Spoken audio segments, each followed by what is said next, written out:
বিসমিল্লাহির রহমানির রহিম। মহান সৃষ্টিকর্তা দয়াল আল্লাহ পাকের নাম নিয়ে শুরু করলাম। প্রান্তীয় ইউয়াস বাংলাদেশের সর্বক্ষেত্রের নাগরিক বৃন্দ, আমি ধনী গরিব কোনো ভেদাভেদ করি না। আমার কাছে যেমন রিক্সা ড্রাইভারের মূল্যায়ন আছে তেমন কুচিপতিরও আছে, সৎ থাকতে হবে। আপনারা যারা আমাকে চিনেন জানেন, তারা ভালো করেই এই সম্বন্ধে অবগত আছে। বাংলাদেশ দুর্নীতি প্রতিরোধ পরিষদ প্রতিষ্ঠা করা হয়েছে যেখানে দুর্নীতি অনিয়ম চলে, অসহায়দের নির্যাতন করা হয়। দুর্নীতিকে 100 বছরেও শেষ করা যাবে না। এর জন্য বাংলাদেশ দুর্নীতি প্রতিরোধ পরিষদ এই সংগঠনের নাম। অসহায় নির্যাতন যারা হয়, অসহায় নির্যাতিতদের পাশে দাঁড়ানো। এই সংগঠনটি একজন গুণী ব্যক্তি প্রতিষ্ঠা করেছেন। কোন কারণে করেছেন, কারণটি আজকে আপনাদেরকে উল্লেখ করছেন। কারণটি হলো, বাংলাদেশে একটি সংগঠন আছে, দুর্নীতি দমন কমিশন, দুদক যাকে বলে। এই সংগঠনটি সরকার নিয়োজিত, সরকারি বেতন সবকিছু পায়, কিন্তু গরিব বা মধ্যবিত্তদের দাওয়া দেওয়ার সময় ওরা কোনো পিছন দিকে তাকানো লাগে না। আর একটু উচ্চ লেভেলের লোক দুর্নীতিবাদদেরকে ধরতে গেলেই উপর থেকে হেলো আসে, হেলো আসার সাথে সাথে ছেড়ে দেন। আর যারা ছেড়ে দেন না, দায়িত্ব সঠিক পালন করেন, ওনাদের চাকরি থাকে না, বিভিন্নভাবে লাঞ্ছিত হতে হয়। তার একটি এক্সাম চট্টগ্রামের একজন দুদক কর্মকর্তা, আপনারা সবাই দেশবাসী সহ বিশ্বের সবাই জানেন। ওনাকে দুর্নীতিবাজদের বিরুদ্ধে সঠিক তথ্য প্রমাণ দিয়ে মামলা করায় ওনাকে চাকরিচ্যুত করে ঘরে পাঠিয়ে দেওয়া হয়েছে। উনি লাস্ট মুহূর্তে, শেষ মুহূর্তে উনি কি করছে, ওনার চার দোকানে চা বিক্রিতে সাহায্য করেছে। উনি মাথা নত করে নাই। উনি হাইকোর্ট, সুপ্রিম কোর্ট রিট করেছে। বাংলাদেশের যারা দুর্নীতি বিরোধী সবাই ওনার পক্ষে আমরা ছিলাম।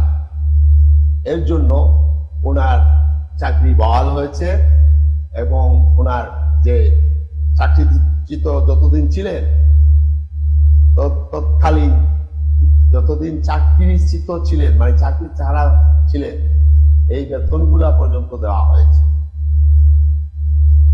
এখন এই কথার প্রসঙ্গ কেন আনলাম?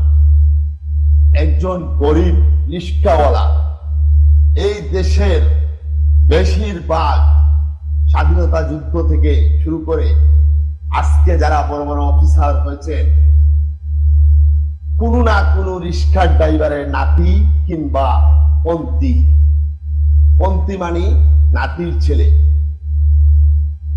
ওনারা একটু কোম্পানির মাছ বেশ পানিতে পড়ে গেলে ভালো মানে অফিসার যারা যারা বুঝে যে ওনার বাবা দাদারা কষ্ট করেছে, ওনারা মানুষকে মূল্যায়ন করতে জানে।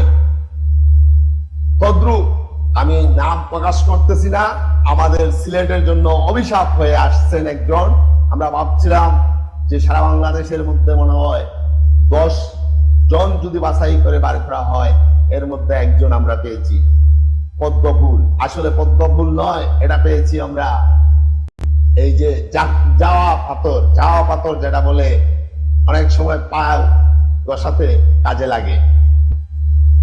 উনার সম্বন্ধে বাংলাদেশ দুর্নীতি প্রতিরোধ পরিষদে ইউটিউবে এবং পেজে দেওয়া আছে। উনি যদি দেখছি গতকাল থেকে উনি নামাজ নিয়মিত শুরু করেছেন এবং নামাজ পড়ার আগে যে অজু করতেছেন, ওই ফটোটা, ওই পিকচারটি উঠে পাবলিশ করতেছে। ধন্যবাদ ভালো মানুষ, খারাপ মানুষ আস্তে আস্তে ভালো হয়, এটা চাই।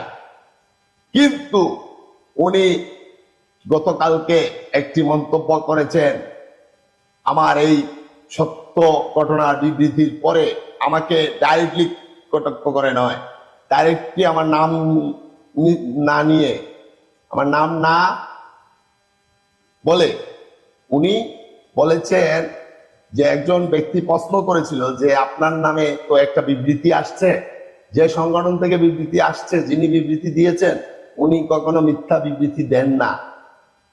এই কথার প্রসঙ্গে উনি বলেছেন যে ওই সাবজেক্ট এখন অফ করে, পরবর্তীতে এটা বোঝা যাবে। আর সঠিক দুর্নীতিবাজদেরকে পেলে কাফন ছাড়া দাফন করা হবে। এর মিনিং আপনাদেরকে আমি বুঝিয়ে দিচ্ছি। উনি যখন র্যাবের ম্যাজিস্ট্রেট ছিলেন তখন নারায়ণগঞ্জে 7 মার্ডার, বিভিন্ন জায়গায় ক্রস ফায়ার হয়েছিল এই রকম দুষ্কৃতিকারী কর্মকর্তাদের আন্ডারে। আমি আবারও শেয়ার করে দিচ্ছি উনাকে, সিলেট 360 আউলিয়া সহ অসংখ্য অলিয়া উলিয়ার বসবাস, এখানে ঘুমিয়ে আছেন। এখানে যেই অফিসার হন না কেন, যদি অতিরিক্ত মানুষের প্রতি জুলুম করেন তাহলে অপমান অপদস্থ হয়ে যেতে হয়।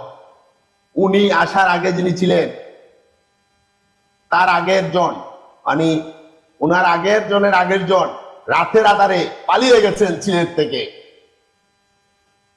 উনি কি ভাবছেন এই যে রেপ দিয়ে বুম করে এখন সিলেটের এই যে আনাচে কানাচে এখন কাজ করতেছেন, কিন্তু রিস্কার ড্রাইভারদের পুনর্বাসন করতে হবে, ওনাদের বাচ্চা কাচ্চাদের খাওয়ন দাওয়ন দিতে হবে।